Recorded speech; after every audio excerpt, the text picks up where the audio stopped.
ቲፒኤልኤፍ ዛሬ አንድ መግለጫ ሰጥቷል። በዛ መግለጫ ውስጥ ጦርነት መጀመሩን አምኗል። ጦርነት መጀመሩ እንዴት ነው ያመነው የሚለውን እንነጋገርበታለን።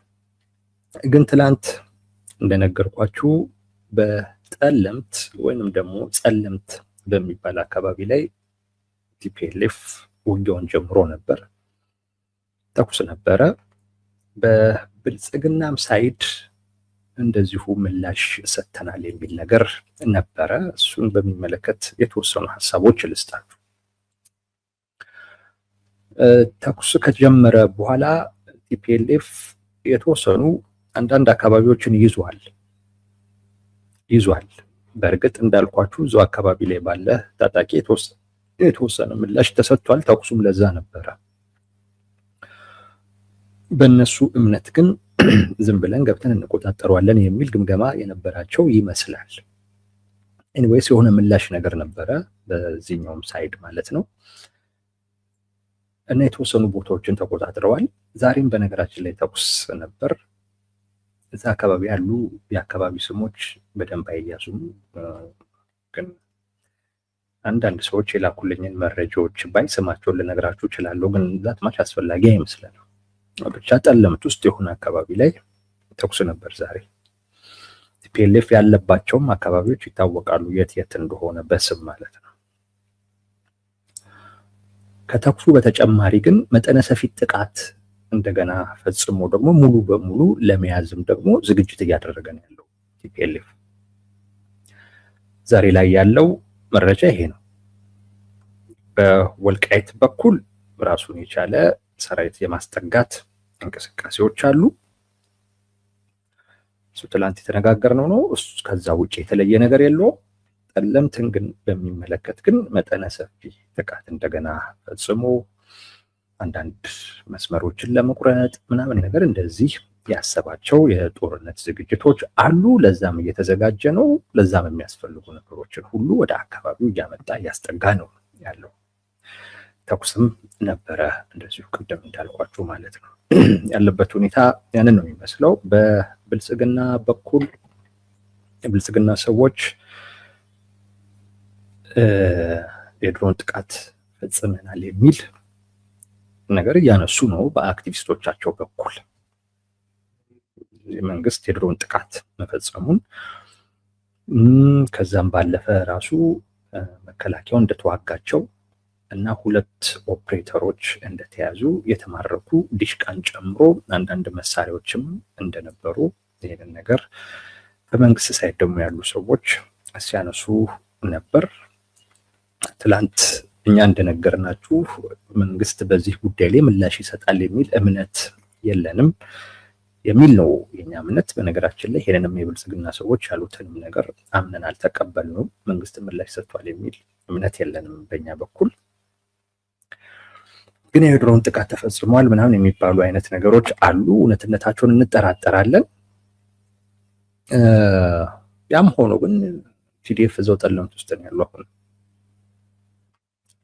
ቲዲኤፍ ጠለምት ውስጥ ነው ያለው። ታስታውሱ ከሆነ ቲፒኤልኤፍ አፋር ገባ፣ የሆነ ሰዓት ላይ አፋር ገባ። ከዛ በኋላ መንግስት የድሮን ጥቃት ፈጸምኩ አለ። ያን የድሮን ጥቃት ቲፒኤልኤፍ አረጋግጦታል። መንግስት ድሮን ጣለብኝ ወይም በድሮን አጠቃኝ የሚል መግለጫ አውጥቷል በነጋት። ያ ከሆነ በኋላ ምንም አይነት ነገሩ እዛው ጋር ቆመ። ግን የቲፒኤልኤፍ ሰራዊት ግን አፋር ውስጥ ነው ስቲል ዛሬም ድረስ ማለት ታጣቂዎቹ ስቲል አሁንም ድረስ አፋር ውስጥ ናቸው። መንግስት ብቻ የሆነች ምላሽ ሰጠ ተብሎ እሷን አስወርቶ የሚተው ነገር አለ እና ይሄንንም መንግስት ድሮን ተጠቀመ እንደገና መከላከያው እንትን አላቸው ምናምን የምትለው ነገር መንግስት ዝም ማለቱ ሊያስከፍለው የሚችለውን ዋጋ የተረዱ ሰዎች ያወሩት ነገር ነው። በአንድ በኩል መንግስት ዝም ማለቱ ዋጋ እንደሚያስከፍለው የተረዱ ሰዎች ያወሩት ወሬ አድርገን ነው የወሰድነው። ተጨባጭ ይሁን አይሁን የምናውቀው ነገር የለም። በራሱ መንግስት የሚያረጋግጠው ነገር የለም። ደጋፊዎቹ ናቸው እንዲተደረገ እያሉ ሲያወሩ የነበሩና ያልተደረገም ተደረገ ተብሎ ሊወራ የሚችል ጉዳይ ስለሆነ አምኖ መቀበል ያስቸግራል። እና ዝም አለ መንግስት የሚለው ነገር ዋጋ ያስከፍላል። በተለይ እዛ አካባቢ ላይ ያለው ማህበረሰብ በመንግስት ላይ ቶሎ ጥርጣሬ ውስጥ ለመግባት ቅርብ ነው እና ያንን ማህበረሰብ ከመንግስት ሊነጥሉት ነው ከሚል ስጋት አንድ። ሁለተኛ በፋኖ ኃይሎች በኩል ደግሞ የተጀመረ አንድ ፕሮፓጋንዳ አለ። እሱም መከላከያ ፈረጠጠ፣ ትቶ ሸሸ፣ ስተማመኑበት የነበረ ኃይል የት ሄደ የሚል አይነት ብሽሽቅ ውስጥ ደግሞ ገብተዋል እነሱም።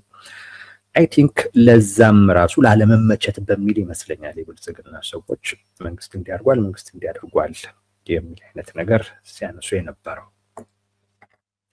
መንግስት ጥቃት ፈጽሟል የሚለውን ነገር ብዙም አልተቀበልነውም። ግን ፈጽሞም ግን ከሆነ የፈጸመው ጥቃት ምንም ለውጥ አላመጣም።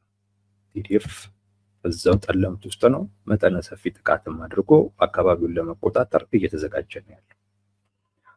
እንግዲህ ምናልባት ሙሉ በሙሉ ሲቆጣጠሩት የዛን ጊዜ እንሰማ ከሆነ አላውቅም።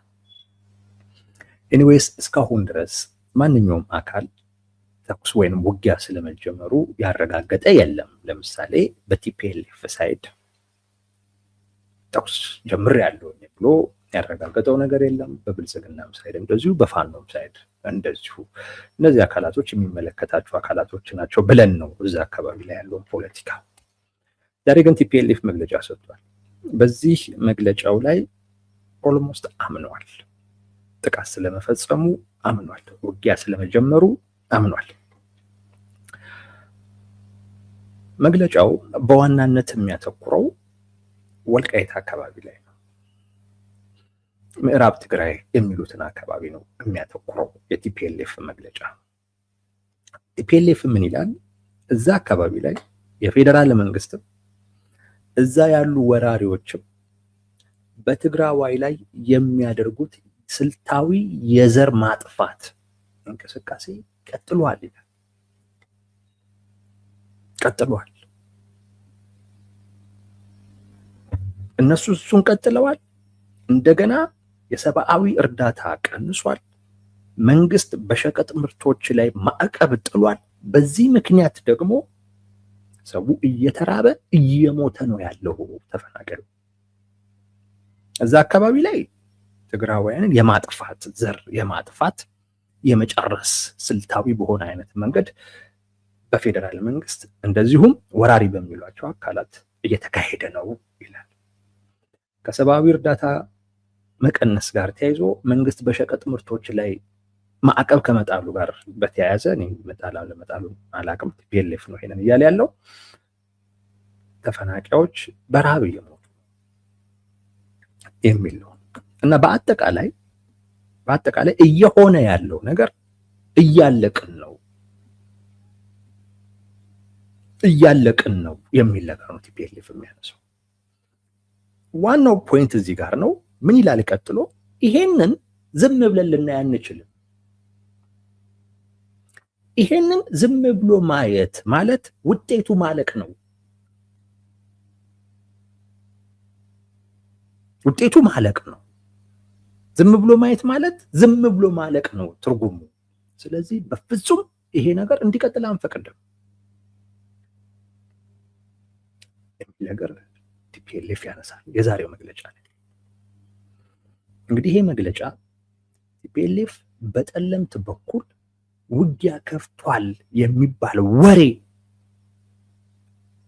አጠቃላይ የፖለቲካ ድባቡን በተቆጣጠረበት ወቅት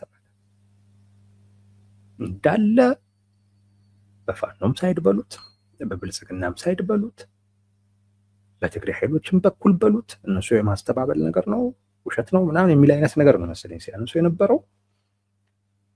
ሁሉም በዚህ ጉዳይ ላይ ሲያወራ ይሄ ባለበት አይነት የቲፒኤልኤፍን መግለጫ ከኮንቴክስቱ አንጻር ነው መረዳት የሚያስፈልገው። በነገራችን ላይ አንድን መልእክት ለመረዳት ይዘቱን ኮንተንቱን ብቻ ሳይሆን ኮንቴክስቱን ሁሉ በደንብ ማሰብ ከግምት ማስገባት ያስፈልጋል። ኮንቴክስቱ ቲፒኤልኤፍ ጦርነት ከፈተ በተባለበት አውድ ውስጥ ነው ይሄ መልእክት የተላለፈው።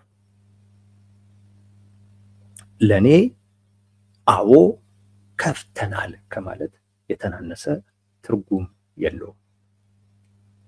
ትርጉም ያለው። ውሸት ቢሆን ቲፒኤልኤፍ የሚለውን እናውቃለን። ይኸው ብልጽግና ማጭበርበሩን ጀመረ፣ የፕሮፓጋንዳ ጦርነቱን ጀመረ፣ ያልተፈጸመ ነገር ተፈጸመ ማለት ጀመረ። እኛ ታግሰን ለውጥ ይመጣል ብለን ምንም እያደረገን ባልሆንበት አይነት መልኩ እንደዚህ አይነት ወሬዎችን እያናፈሰ ነው ምናምን እንደሚል ምንም ጥያቄ ነው።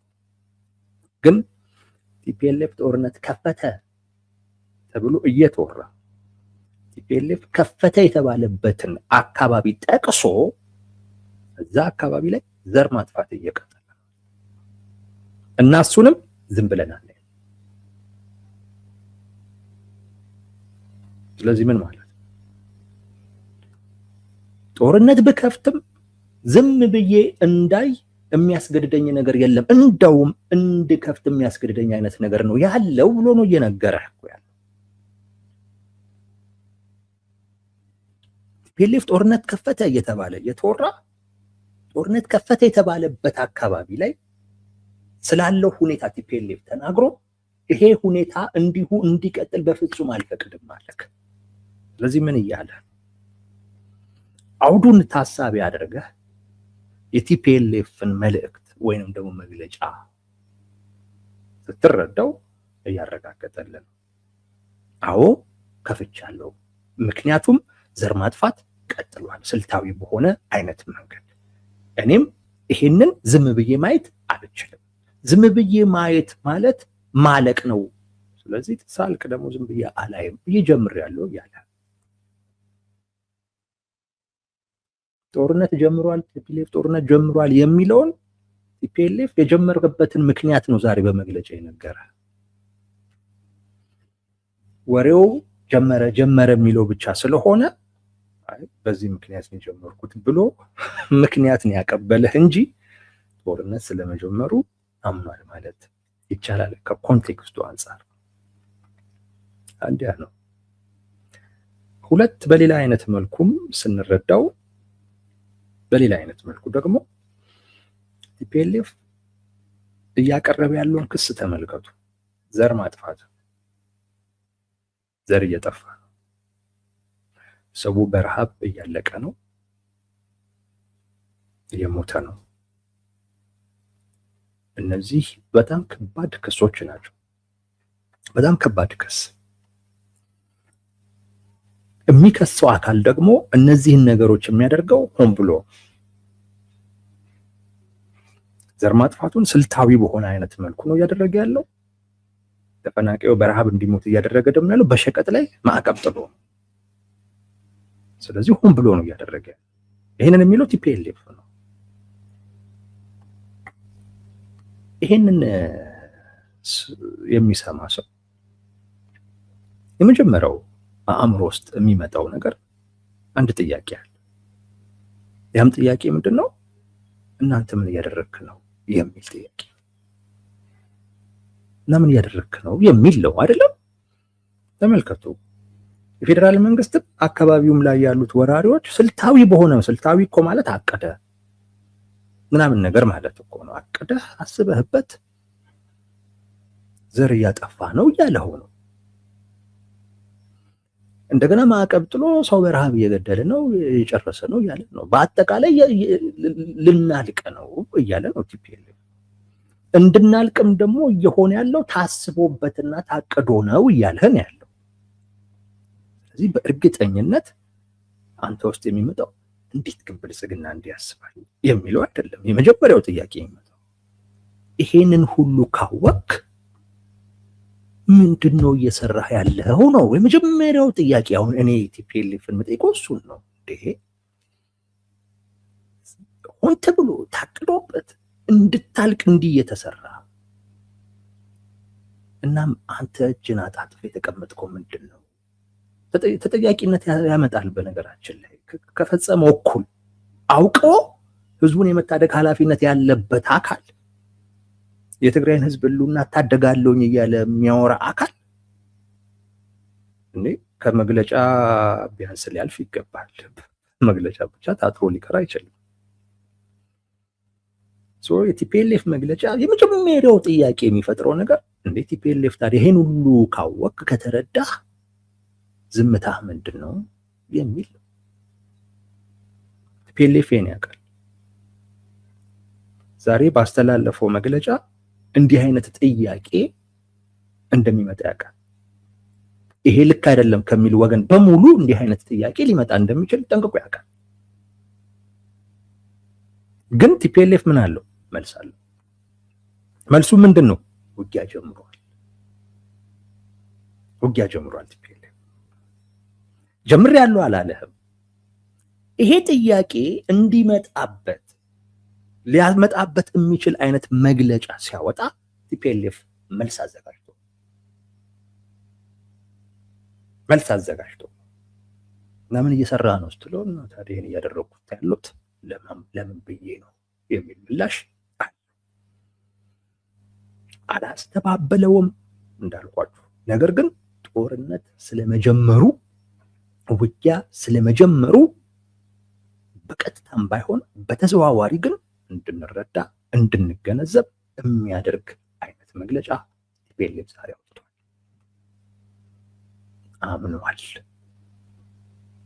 አምኗል። ቅድም እንዳልኳችሁ ምክንያት ነው የነገረን አንድ፣ ሁለተኛ ጥያቄ እንዲፈጠርብን አደረገ።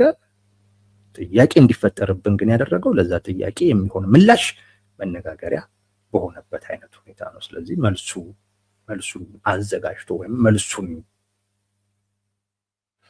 ይዞ ነው ጥያቄ የሚፈጥር አይነት መግለጫ ያወጣው። ቲፒኤልኤፍ አምኗል ማለት እንችላለን ዛሬ በሰጠው መግለጫ ብቻ።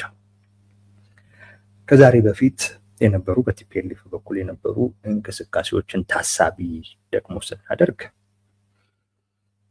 እርግጠኛ መሆን እንችላለን። ዛሬ ግን በቃ በራሱ አንደበት ውጊያ ስለመክፈቱ አምኗል። ምን ብሏል? ይሄ ሁኔታ እንዲቀጥል አልፈቅድም። ይሄ ሁኔታ ይቀጥል ማለት እልቂቱ ይቀጥል ማለት ነው። እንደ ህዝብ ማለቃችን ይቀጥል ማለት ነው። እንዲህ አይነት ክስ ከሶ እና ምን እያደረክ ነው ሲባል ምንም የሚልበት አይነት ምላሽ የሚሰጥበት ሁኔታ አልፈጠረም። ጦርነት ከፍቷል የሚባለው ወሬ እየተወራ ነው። ከዛ በኋላ እንደዚህ አንተ ምን እየሰራህ ነው የሚያስብል አይነት ጥያቄ የሚፈጥር መግለጫ ይዞ ወጣ። ስለዚህ አሁን ቲፒኤልኤፍ ምን እያደረግክ ነው አትለው። መልሱ ትላንት ተመልሷል። ለካ ለዚህ ነው የከፈተው ብለህ እንድትረዳ ነው የሚያደርገው። ቲፒኤልኤፍ በዚህ ሁኔታ ላይ ሳለ ጠለምት ላይ የተፈጠረው ጦርነት ወይም ቲፒኤልኤፍ የከፈተው ውጊያ አፋብን ውስጥ የአማራ ፋኖ ብሔራዊ ንቅናቄ ውስጥ ፈተና ሆኗል። ጥያቄ አስነስቷል። ይህ ድርጅት ገና ከመጀመሩ መጀመሪያ እስክንድር በጻፈው ደብዳቤ የተወሰነ ፈተና ነበረው። አሁን ደግሞ ቲፒኤልኤፍ ጦርነት በመጀመሩ ምክንያት ፈተና ውስጥ ገብቷል።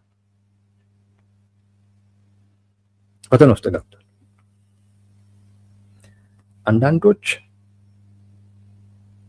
በተለይ የፋኖ ደጋፊ ነን የሚሉ አካላቶች ደግሞ እኔ ለምን እንደሆነ አላውቅም በራሳቸው ድርጅት ላይ ሌላ ፈተና እየጨመሩበት በዚህን ወቅት ላይ ብሽሽቅ ውስጥ ገብተዋል።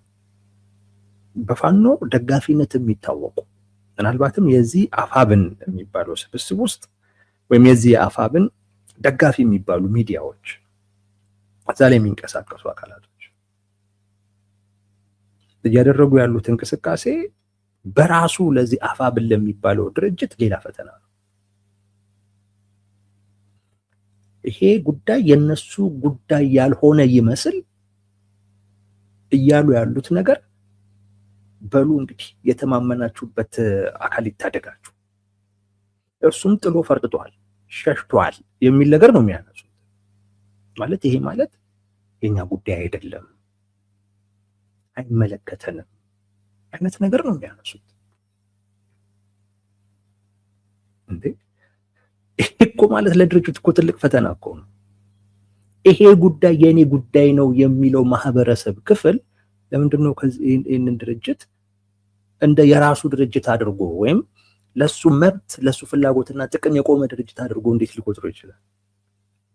እንደውም እንደ ጠላት የመቁጠር እድሉ ነው በጣም ሊሰፋ የሚችለው።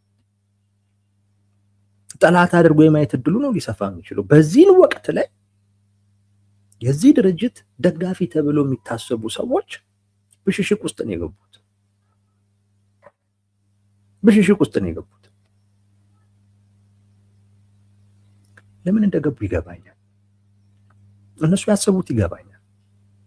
እነሱ ያሰቡት አፋብን የሚባለውን ድርጅት ማዳን ነው። እነሱ ያሰቡት ያንን ቲፒኤልኤፍ በጠለምት በኩል ጦርነት ጀመረ ሲባል ቅው ያለው አፋብን ነው። ድንግጥ ያለው ምን ሊል ነው? እነ ዘመነ አሁን ምን ሊሉ ነው? ቲፒኤልኤፍ ሊያውግዙ ነው ወይንስ አያገባንም ሊሉ ነው? ምንድን ሊሉ ነው? በቃ ይሄ ትልቅ ፈተና ነው። ነገራችን ላይ አፋብን ውስጥ ጥያቄ እያስነሳ ያለው ነገር አሁን ውስጥ ላይ ይሄ ነው። ዝም ነው ወይ ማለት ያለብን የሚሉ በተለይ የጎንደር ፋኖች በቃ እንዲህ ታንቀው ነው የተያዙት። ታንቀው ነው የተያዙት። እነዚህ ሰዎች የሆነ ነገር መባል አለበት ይላሉ። እነ ዘመነ ካሴ ደግሞ እነ ምሬ ደግሞ ታውቃላችሁ ከቲፒኤልኤፍ ጋር ያላቸው ግንኙነት በጣም የሄደ ነው። እነሱ ደግሞ ሌላ ጉዳይ ነው።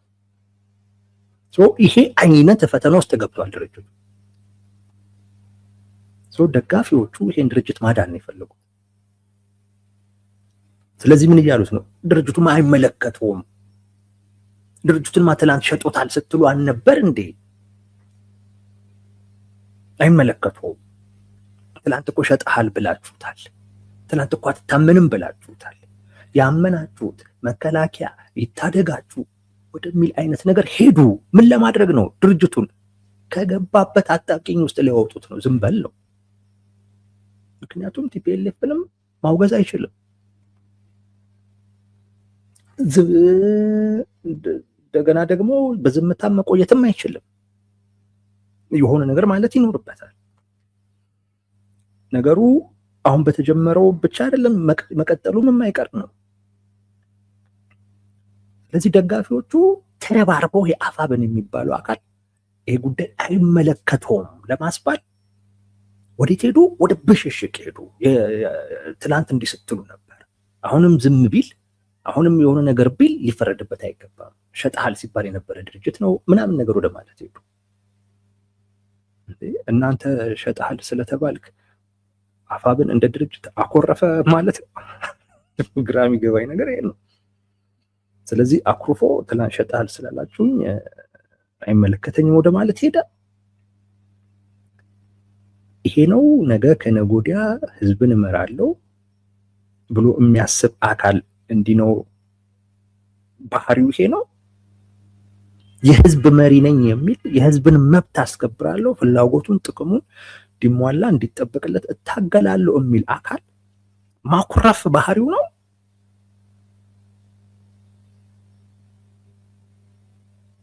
ባህሪው ሊሆን አይችልም። ግን ደጋፊዎቹ ተረባርበው አይመለከተውም ለማለት እንዳልኳችሁ ወደ ብሽሽቅ ውስጥ ገቡ። ግን ከዚህ ማምለጥ አይቻልም። በፍጹም ማምለጥ አይቻልም። ቲፒኤልኤፍ ምዕራብ ትግራይ የሚለውን አካባቢ እንዲሁ አይተው ይህን ማወቅ ያስፈልጋል። በፍጹም አይተውም። አንድ ዙር ቢያንስ ይሞክራል። አንድ ዙር እስትንፋሱ እስካለ ድረስ ቲፒኤልኤፍ ይሞክራል። ጊዜ የገዛም ቢሆን መሞከሩ የማይቀር ጉዳይ ነው። በዛ ነው የሚኖረው። በምዕራብ ትግራይ ነው ቲፒኤልኤፍ ሰርቫይቭ እያደረገ ያለው። ይህ አካባቢ ምናልባት ትግራይ ውስጥ ሆኖ ቢሆን ኖሮ በዚህ ወቅት ቲፒኤልኤፍ ሰርቫይቭ የማድረግ እድሉ በጣም አነስተኛ ነበር። በጣም አነስተኛ ነው። ለውጥ የሚፈልገው አካል ቲፒኤልኤፍን ለማስወገድ ምንም የሚይዘው ነገር አይኖርም። አሁን ግን የያዛቸው ነገር እና በተወሰነም ደረጃ በቲፒኤልኤፍ ዙሪያ መሰባሰብ ተገቢ ነው እንዲሉ እያስባላችሁ ያለው ነገር ያጡት ነገር አለ። ያን ያጣነውን ነገር ማን ያመጣልናል? እነ ጌታቸው ረዳ አያምጡ። ኦሬዲ እነ ጌታቸው ረዳ ይህንን ጉዳይ ለብልጽግና አሳልፈው ሰጥተውታል። በቃ ብልጽግና የሚወስነውን ውሳኔ ለመቀበል ነው ዝግጁ። የእነሱ ጉዳይ ተፈናቃይ ይመለስ የሚለው ነው እንጂ አካባቢውን በሚመለከት በቃ ተውታል። ለብልጽግና ሲሰጠን ይስጠን፣ ካልሰጠንም እንግዲህ ብለው ማለት ነው። ይህን ጉዳይ ነቅሶ የያዘው ቲፒኤልኤፍ ሰርቫይቭ እያደረገም ያለው ይሄንን አካባቢውን በሚመለከት ነቅሶ በመያዙ አብዛኛው የትግራይ ብሔርተኛ ከሱ ጋር ከቲፒኤልኤፍ ሳይድ በአንዳንድ ነገሮች ባይስማማ በቲፒኤልኤፍ ቅሬታ ቢኖረው ቅያሜ ቢኖረው ባይጠመውም የቲፒኤልኤፍ አካሄድ የምዕራብ ትግራይን ጉዳይ የያዘበት መንገድ ግን ቲፒኤልኤፍን በተለየ መልኩ እንዲያየው እና አሁንም ቢሆን ለቲፒኤልኤፍ ስስብልት እንዲኖረው ወይም ስስ ስሜት እንዲኖረው አድርጎታል። ቲፒኤልኤፍ አይተወውም፣ በፍጹም አይተወውም። ከፋኖ ጋር ያለው ጥምረት ወይንም ጽምዶ ገደል ቢገባ ይመርጣል። ገደል ቢገባ በአማራ ክልል ውስጥ የሚንቀሳቀስ አንድ ቡድን ይህን ጉዳይ ጠንቅቆ ማወቅ መቻል አለበት። ጠንቅቆ የዚህ ምዕራብ ትግራይ የሚለው ቲፒኤልኤፍ በዚህኛው ሳይድ ደግሞ ወልቃይት የሚለው ሁመራ ምናምን የሚባሉት ጠለምትን ጨምሮ በዚህኛውም ሳይድ ደግሞ እንዲሁ በተለይ በጎንደር ሳይድ ትልቅ ጉዳይ ነው። ትልቅ ጉዳይ ከብዙ ነገሮች የሚበልጥባቸው ጉዳይ ነው። እነሱም ይህን ጉዳይ እንዲሁ አይተውትም።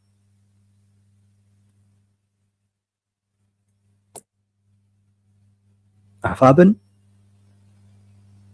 ወደ የትኛው ነው የሚያደለው? በቃ እዚህ የወልቃይትን ፖለቲካ በሚመለከት ያለው አመለካከት ጽንፍ ነው። መሀል ላይ ያለን ሰው አያስጠቁ ምናምን የሚልን ሰው አይስማማቸው። ወይ የትግራይ ነው ትላለህ፣ ወይ አማራ ነው፣ ወይ ጎንደር ነው ትላለህ። እንደዛ ነው። አፋብን አሁን ልክ ቲፒኤልኤፍ ጦርነት ሲከፍት ችግር ውስጥ የገባው በዛ ነው። እንደ አንድ የአማራ ድርጅት ይህን ጉዳይ ማውገዝ አለበት። እንደ አንድ የአማራ ድርጅት ይህን ጉዳይ ዝም ብሎ ሊያልፈው አይችልም። እንደ አንድ የአማራ ድርጅት ቲፒኤልኤፍ እነዚህን አካባቢዎች ለመያዝ እንቅስቃሴ እያደረገ አሁንም ጠላታችን ብልጽግና ነው እያለ ሰውን ሁሉ ትኩረቱን ወደ ብልጽግና እንዲያደርግ ማድረግ አይችልም። ይሄ ማለት ምንም አትጠራጠሩ ለቲፒኤልኤፍ መስራት ሌላ ነገር የለም። ቲፒኤልኤፍ እነዚህን አካባቢዎች ይይዛለው እያለ በመግለጫ እያወራ ተጨባጭ የሆነ ተግባራዊ እንቅስቃሴ ውስጥ ገብቶ አሁንም ብቸኛ ጠላታችን ብልጽግና ነው ማለት ይሄ በቃ ለነሱ መስራት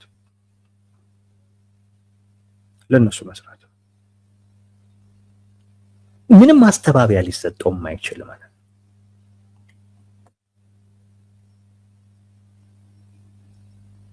አሁን በፊት በመግለጫ ስለሆነ ስላወሩ ምናምን መተውን ይባላል።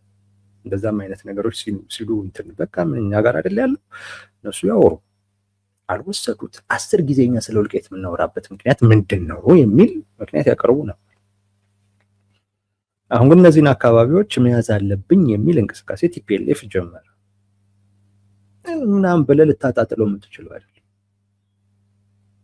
የሆነ ነገር ማለት የሆነ ነገር ማድረግ ይጠበቅብሃል። አፋብን ውስጥ ጭንቀት ነው። ትልቅ ፈተና ውስጥ ነው የገቡት። በዚህ ጉዳይ ላይ ምን አይነት አቋም እንደሚይዙ አይታወቅም።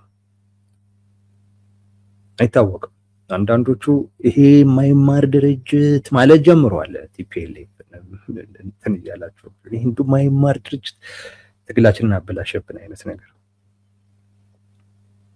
እንዴት ነው የሚያበላሽብህ? ግልጽ እኮ እየነገረ እኮ ነው። ይሄ ጉዳይ በቃ የህልውና ጉዳይ ነው ብሎ ይዞታል። ቲፒኤልኤፍ መኖሩም አለመኖሩም ከዚህ አካባቢ ጋር የተወሰነ።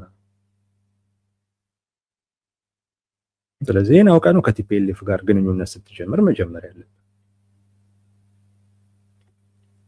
የእናንተ ነው ካላልክ ከእነሱ ጋር ምንም ግንኙነት አይኖርም። ከቲፒኤልኤፍ እና ከደጋፊዎቹ ጋር ምንም አይነት ግንኙነት አይኖርም። እኔ በነገራችን ላይ ከቲፒኤልኤፍ ደጋፊዎች ጋር የተጣሉበት አንዱ ምክንያት ይሄ ነው። የተጋጨሁበት በሀሳብ ማለት ነው። ዋነኛው ምክንያት ይሄ ነው። እነሱ የሚፈልጉት ምዕራብ ትግራይ ትግራይ ነው ብለህ እንድታመን ነው። በቃ እሱ መለኪያ ነው። እሱን ካላልክ ትላንት የፈለገ ነገር ብታደርግ ምንም ብትል ምንም በሌላም ነገር እንኳን ልትደግፋቸው እንደምትችል ልትጠቅማቸው እንደምትችል ቢያቁም ቢያስቡ አይሰራም። ከቲፒኤልኤፍ ጋር ለመስራት በቃ ይሄንን ሰጥተህ ነው የምትሰራው፣ ሌላ ነገር ያለው። አፋብን ከቲፒኤልኤፍ ጋር ሊሰራ የሚችለው ይሄን ሰጥቶ አሁን የተጨነቀው በነገራችን ላይ ይሄንን እውን ሊያደርግ ሊያረጋግጥ የሚችል ተጨባጭ የሆነ እንቅስቃሴ ተጀመረ ነው። አሁን ምን ይባላል ነው እንደዚህ ተብሎ ዝም ትላለህ። ያ ማለት በቃ ሲባል የነበረውን ነገር የሚያረጋግጥ ነው። ደጋፊዎቹ ድርጅቱን ከዚህ አይነት ነገር ውስጥ ለማውጣት ምንድነው ሸጧል ስትሉ አልነበር እንዴ? ስለዚህ የተማመናችሁበት አካል ያድናችሁ፣ እኛ ምን አገባን አይነት ነገር ውስጥ ገቡ። እንደዚህ አይነት ነገር ውስጥ ተገብቷል የሚባለው አይነት ነገር አይደለም፣ ግን ይገባኛል። ድርጅታቸውን ለማዳን ነው። ኦሬዲ ሸጠዋል፣ ሰጥተዋል። አሁን ደግሞ በዚህ ምክንያት ደግሞ ከቲፒኤልኤፍ ጋር ደግሞ መጋጨት ይጎዳናል ብሎ ያስባሉ።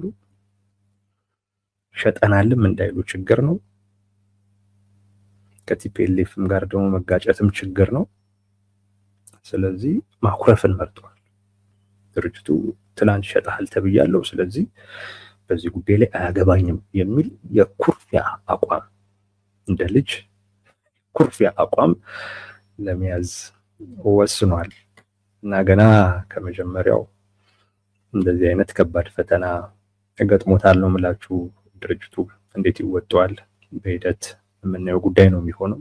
ግን ቲፒኤልኤፍ ይህን ጉዳይ ቢተወው ነው የፋኖች ደስታ። ግን ቲፒኤልኤፍ በፍጹም ይህን ትቶ መኖር አይችልም። እሱ ይህን ማወቅ ያስፈልጋል።